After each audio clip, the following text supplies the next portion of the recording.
I want to run in that race. And at the time, I was 40 years old, and I was not a runner. And that's all we had at the time was a Mulholland wheelchair, and we had a hard time pushing him in it, never mind running with it. But we went down to the race, and it was a 5-mile race, and they gave Rick and I the number 00.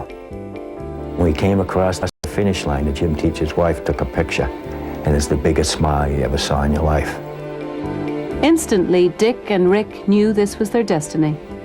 When we got home that night, Rick wrote on his computer, "Dad, when I'm running, it feels like I'm not even handicapped."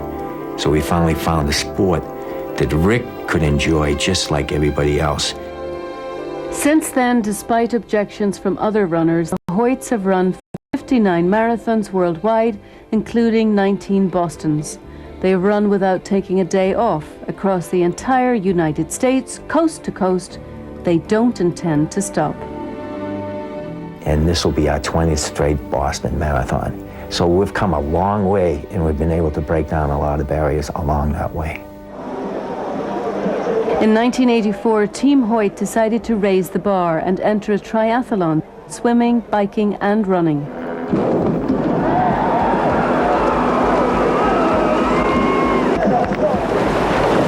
Dick not only swam, he towed his son. He not only biked, he balanced his son. And of course, when he ran, they passed competitors right and left. At the time, we committed ourselves to our first triathlon 9 months down the road. I did not know how to swim. I hadn't been on a bike since I was 6 years old. And I'll never forget the first day that I went down to the lake and jumped in. I sank. I says, "Oh no." I said, "I gotta do a triathlon in 9 months, and I can't even swim 5 feet. So every day I come home from work, I was able to go in the lake, and I was able to swim a little bit further and a little bit further. Once again, other competitors had to be convinced. But once they got past their first triathlon, skepticism turned to admiration. But competing is just one small part of their success. And that's our whole story, is educating people that people with disabilities should be included in being out there, enjoying running in races and enjoying everybody, just like everybody else. While the public was being educated, so was Rick. First, he amazed everyone by graduating from high school. 9 years later, he did what most people thought impossible. He graduated from Boston University with a degree in special education.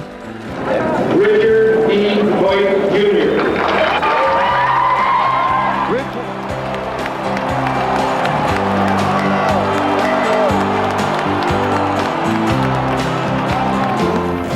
Rick is now employed by Boston College, developing computers for children with cerebral palsy.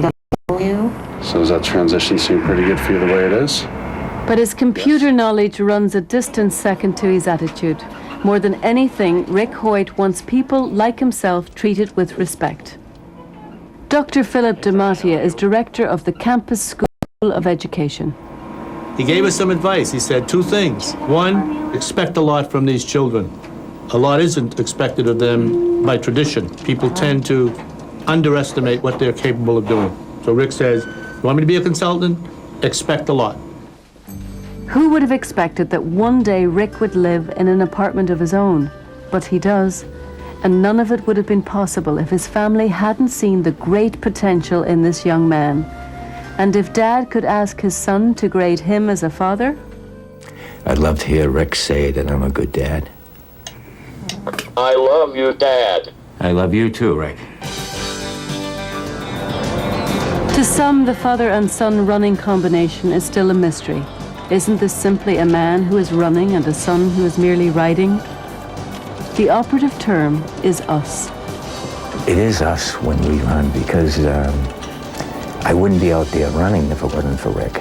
He asked me to run in that very first race, and I was not a runner. You think I'd be crazy enough to be out there doing marathons and Ironman triathlons and running and biking across the United States? No, it was his idea and his thoughts. And he, to me, is the athlete. He's the competitor. I'm just out there loaning him my arms and my legs. He's the one that drives me so that we're able to compete at the level that we compete at. What a team. If you'd like to learn more about the Hoyts, you can look them up at teamhoyt.com. If you have an inspiring or miraculous story that you'd like to share, please contact us at It's a Miracle. Thank you for watching, and a special thanks to all who shared their stories with us. Miracles do happen, and they can happen to you. I'm Roma Downey. Goodbye.